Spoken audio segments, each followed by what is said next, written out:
Flick here from Sleek, and it's lovely to be with you today. And today I am going to talk to you about all things bar. What bars to use, how to stand at them, and how much pressure you need to apply. But we've been getting a lot of questions from you all about what kind of bars we use, because I realise so many more of you are working out at home in this lockdown period. And Victoria and I and our Sleek team, we do have portable bars that aren't permanently stuck to a wall. And I know a lot of you don't have that ability either. So I want to talk to you about the Vitalide bar, which is what we use, how it goes up and how easy it is to dismantle and just stack away, how portable it is. And then I'm going to talk to you about how we should be standing, our placement at the bar, how high the bar should be, and your distance, your relative distance away from the bar, and also how much weight you should be putting on it as well. So let's first of all, let's talk about how easy this is to have in your home. We stock these on our site, in our shop. You can go to sleektechnique.com or look through our Sleek Barre Fitness app. I think I'm going to put the link in the info below.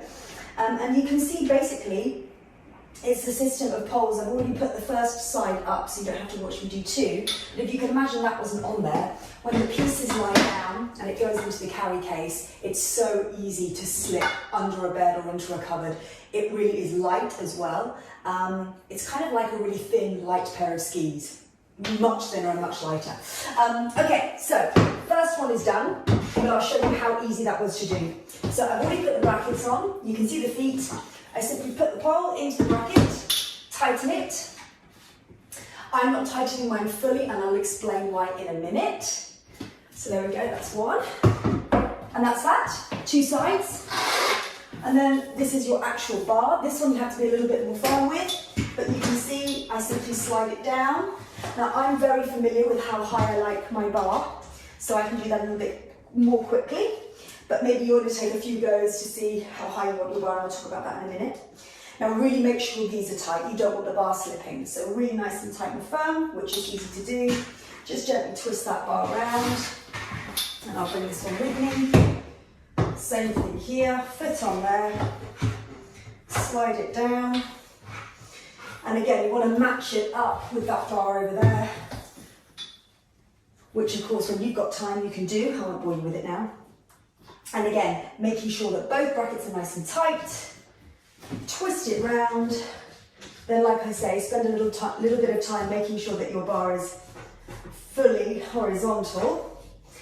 And one of the reasons why I like to leave the feet so that they can move, why she's done that, is because when I'm teaching or when I'm working out, sometimes I will be on an angle so that I have space in front of me and behind me. If I want to move more, I simply move that back to the back wall. I've got some leeway to just send that foot down. So again, it's just space saving before I go back to the bar, and I'm still on that same angle, but I just feel I've got more space in front and behind me. So if you don't need to do that, you've got plenty of space, you simply even off your legs and having your bar either profile to your camera or your screen, or of course perhaps you're standing with two arms behind it. So let's talk about the alignment of the bar and how much weight to put on it. The bar is our friend, not our enemy. We don't clutch and throttle at it. It's there to support us, to get our technique perfect at the bar, or as beautiful as we can, so that it helps us when we get into the centre. So you want to think about a gentle slope from your shoulders to your elbows to the bar. Don't overcurl your wrists, and don't drop your wrists. In terms of height of the bar, when you walk into a professional dance studio, you might see 2 or 3 different heights. So there is a little bit of leeway with where you put your bar that's comfortable for you. And like I say, you might see dancers switch from the top bar to the middle bar. Tends to be the lower bar is obviously for younger students that are learning, that haven't fully grown yet. And the higher bar obviously for tall dancers or even male dancers. But finding your height is a good way to judge it. Is your shoulder, elbow to wrist. I'm going to come side on for you because it's easier to see that. Just a light touch onto the bar, so like I say, certainly not overcurling your wrist, and definitely don't tuck your thumbs under the bar. All 5 fingers just gently resting. And you want to feel like your elbows are gently tucked in towards your bottom rib and your waist. So that's a good height.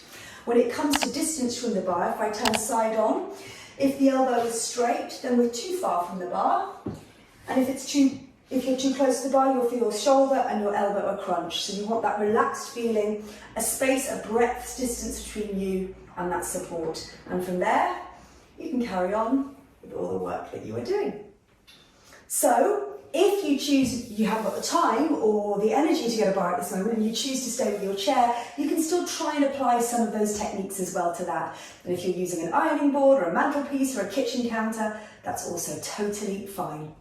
Remember, no tension in the shoulders, relax them down, and no tension of gripping in the wrists and the hands. So there you have it. It easily packs away. You've got your space back. You don't need to leave it up in your living room. I hope you enjoy using whatever it is that you're using as you take part in your sleek bar technique workouts. It's been lovely hearing from you during this time. Please keep asking us questions. Please keep getting in touch, and we'll see you over at sleekballetfitness.com very soon. Take care.